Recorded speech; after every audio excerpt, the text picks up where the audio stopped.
മതം എന്നാൽ അഭിപ്രായം എന്നർത്ഥം. അത് എന്ത് പേര് പറഞ്ഞാലും മതം എന്നാൽ അഭിപ്രായം പറയും. യേശുക്രിസ്തുവിന്റെ അഭിപ്രായങ്ങളെ കൊടിയിലിരിച്ചതാണ് ക്രിസ്തു മതം. ഇസ്ലാം മതം എന്ന് പറഞ്ഞാൽ അത്തരത്തിൽ മുഹമ്മദിന്റെ ആശയങ്ങൾ, അഭിപ്രായങ്ങളെ കൊടിയിലിരിച്ചതാണ് ഇസ്ലാമിക മതം. ബുദ്ധമതം എന്നാൽ ബുദ്ധന്റെ അഭിപ്രായങ്ങളെ കൊടിയിലിരിച്ചതാണ് ബുദ്ധമതം. അങ്ങനെ ശൈവ ആരാധനയുമായി ബന്ധപ്പെട്ട്, ശിവന്റെ ആരാധനയുമായി ബന്ധപ്പെട്ട ആശയങ്ങളെ കൊടിയിലിരിച്ച ഒരു മതമാണ് ശൈവ മതം. അവിടെ സുപ്രീം ദേവത എന്ന് പറയുന്നത്, സുപ്രീം ഡയറ്റി എന്ന് പറയുന്നത് ശിവനാണ്. ശിവനെയാണ് അവർ അംഗീകരിക്കുന്നത്. മറ്റൊരു ദേവതയും അവർ അംഗീകരിക്കില്ല. അതുപോലെയാണ് രണ്ടാമത് വൈഷ്ണവ മതം. അവിടെ ഈ സുപ്രീം ഡയറ്റി എന്ന് പറയുന്നത് വിഷ്ണുവാണ്. 3 മിനിറ്റ് കൊണ്ട് അധ്യക്ഷൻ വന്നു എന്നുള്ളത് കൊണ്ട് ഒരു ആലങ്കാരികമായിട്ട് പറഞ്ഞത്. എന്തായാലും വൈഷ്ണവ മതം വിഷ്ണുവാണ് സുപ്രീം ഡയറ്റി. അവർ വിഷ്ണുവിനെ നമുക്ക് വിശ്വസിക്കുന്ന ഒരു സമൂഹമാണ്. 3 സൗരം എന്ന് പറഞ്ഞത് സൂര്യനെയാണ്. സൂര്യനെയാണ് ദേവനായിട്ട് ആരാധിച്ചുകൊണ്ടിരുന്നത്. 4 കുമാരനായത് സുബ്രഹ്മണ്യനെ ആരാധിച്ചുകൊണ്ടിരുന്ന ഒരു സമൂഹം. 5ാമത്തത് ശക്തിയെ ആരാധിച്ചുകൊണ്ടിരുന്ന ഒരു വിഭാഗം. 6ാമത്തത് ഗണപതിയെ തന്നെ ആരാധിച്ചുകൊണ്ടിരുന്ന ഒരു വിഭാഗം. ഈ 5 വിഭാഗങ്ങളും സാധാരണഗതിയിൽ ആ ഡയറ്റീഷ്യൻ അല്ലാതെ മറ്റൊരു ഡയറ്റീഷ്യനെയും അംഗീകരിക്കില്ലായിരുന്നു. പക്ഷേ 3000, 4000, 5000 വർഷങ്ങൾക്ക് മുമ്പ് തന്നെ ശൈവ മതക്കാരും വൈഷ്ണവ മതക്കാരും ശാക്തേയ മതക്കാരും സൗരമതക്കാരും എല്ലാം ഒരുപോലെ അംഗീകരിച്ച ഒരേ ഒരു ദേവത ഉണ്ടായിരുന്നുള്ളൂ. അതാണ് ഗണപതി. ശൈവ ഉപാസന നടത്തുന്ന ശൈവ മതക്കാരുടെ ഇടയിലും ഗണപതിക്ക് അത്ര കണ്ട് പ്രാധാന്യം ഉണ്ടായിരുന്നു. അതുപോലെ ശൈവ വൈഷ്ണവ ശാക്തേയ വിധാനങ്ങളിലെല്ലാം അത് നമുക്ക് കാണാൻ സാധിക്കും. ശാക്തേയ വിധാനത്തിലേക്ക് പോകുമ്പോൾ വീണ്ടും 10 മഹാവിദ്യകളെ കുറിച്ച് പറയുന്നത്. കാളി, താര, ചിന്നമസ്ത, വിക്രമി, കമല, ഭൂമാവതി, ഷോഡശി എന്ന് തുടങ്ങി വീണ്ടും 10 മഹാവിദ്യകൾ ശാക്തേയത്തിൽ. അവിടെയും ഗണപതിക്കുള്ള പ്രാധാന്യം വളരെ വലുതാണ്. പറഞ്ഞു വന്നത് വൈദിക വൃത്തിയിലായാലും താന്ത്രിക വൃത്തിയിലായാലും വൈദിക താന്ത്രിക മേഖലയിൽ ഒരുപോലെ അംഗീകരിക്കപ്പെട്ട ദേവതയാണ് ഗണനായകൻ അല്ലെങ്കിൽ ഗണപതി. ഗണപതി, ഗണത്തിന്റെ പതി എന്നാൽ ഒരു കൂട്ടത്തിന്റെ പതി എന്നർത്ഥം. എന്താണ് കൂട്ടം? ഒന്നിലധികം വരുന്നതിന് നമുക്ക് ഗണം എന്ന് വിശേഷിപ്പിക്കാം. ഗണം എന്ന് പറയുന്നത് ഈ പ്രപഞ്ചം ഉണ്ടായിട്ടുള്ളത് ഒന്നിലധികം ഘടകങ്ങൾ ചേർന്നിട്ടുള്ളതാണ്.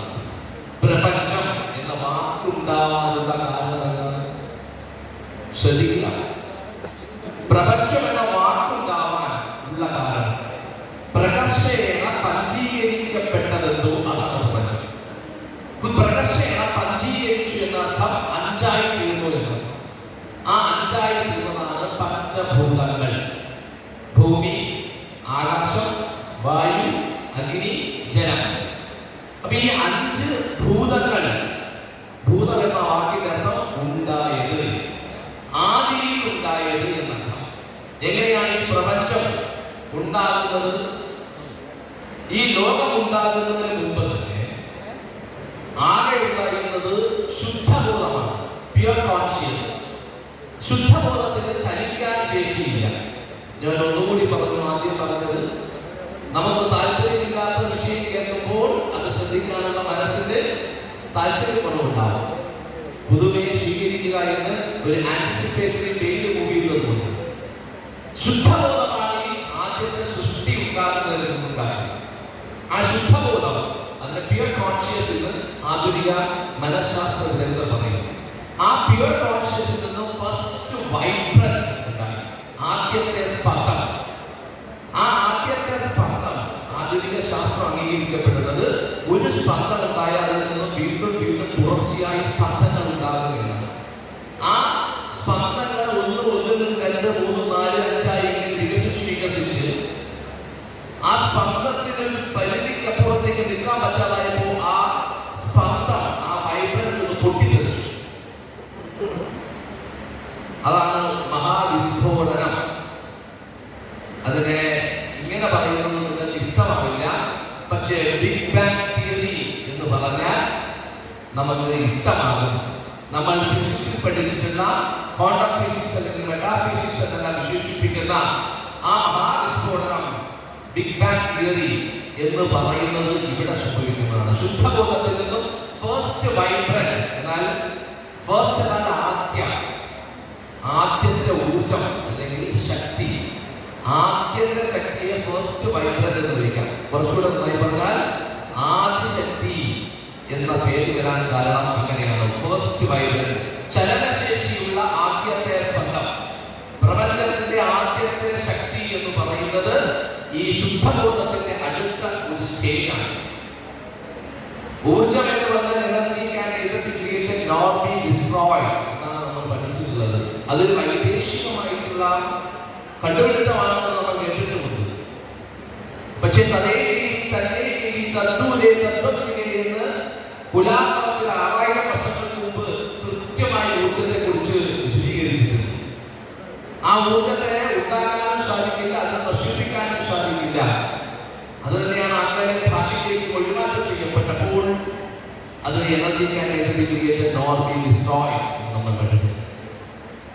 ഞാൻ പറഞ്ഞു വന്നത് ആ ആദിശക്തി ഉണ്ടായി, പോസ്റ്റ് വൈബ്രന്റ് ഉണ്ടായതിനു ശേഷമുണ്ടായ ഈ പ്രപഞ്ചത്തെ നിലനിർത്തുന്ന 5 ഘടകങ്ങളാണ് ഈ പറഞ്ഞ പഞ്ചഭൂതങ്ങൾ. ആ പഞ്ചഭൂതത്തെ ഒരു ഗണമായി കണക്കാക്കാം.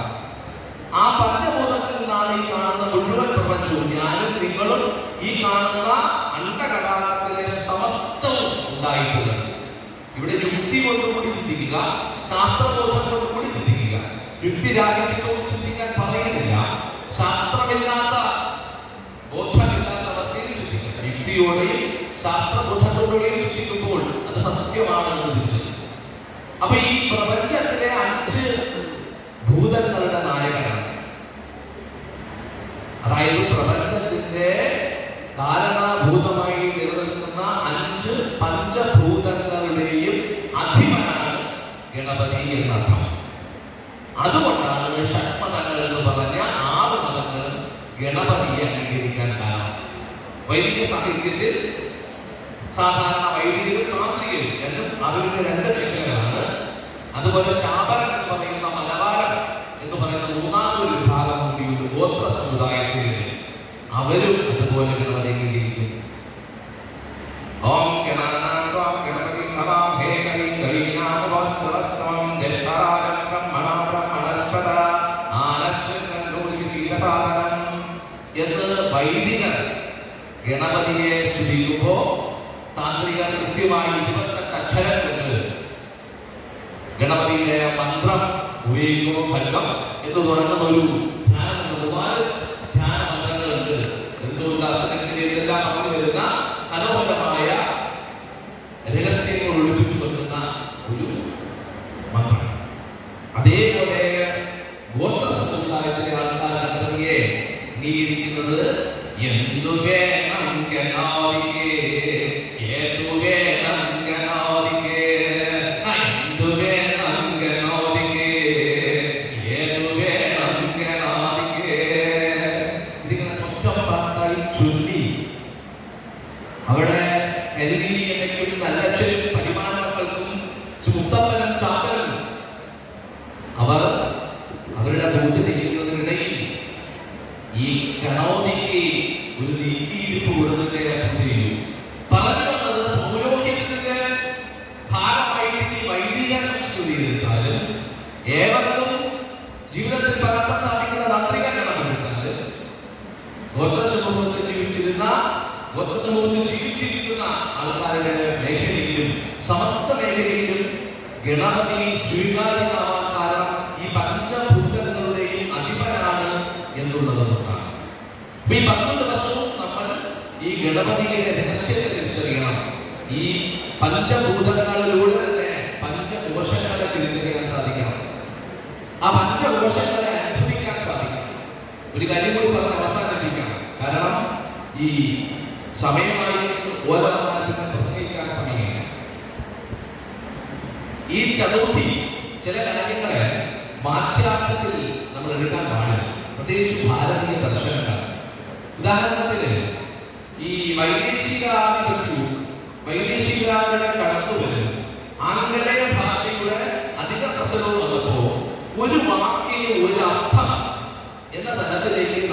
ചിന്തയെ എപ്പോഴോ അറിയാതെ